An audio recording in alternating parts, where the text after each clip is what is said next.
In her first real interview since the results of the May 24 general election, former Finance Minister Nunez-Tesheira broke her silence to respond to statements made by new Finance Minister Winston Dukaran about the state of the economy.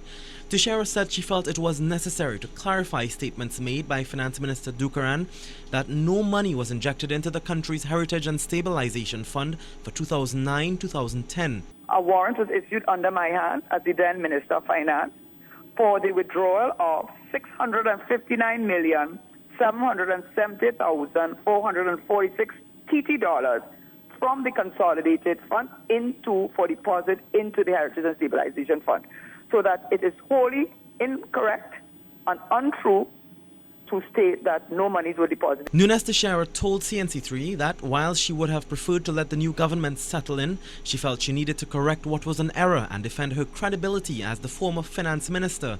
She said any attack on the way in which her administration managed the country's finances can be defended by their track record. You go to Europe, you go all over the world, you see what has happened to those economies where the unemployment rate has gone. Our unemployment rate is nearly full employment.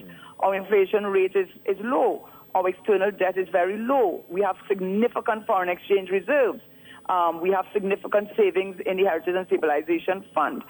Former Minister Tesheira also stood behind her government's decision on CLICO, saying they were left with few options. Standard & Poor's had put us on a negative watch as a result of the CL financial issue, and the fact, and this is very important, that they restored our grade rating, as was reported in the newspapers, can only say an independent, internationally recognized, reputable credit rating agency was satisfied with the way in which this government had treated with and was treating with the CL financial issue. Mrs. Tesheira also warned about the impact negative statements about the economy can have on the country's credit rating and foreign direct investment.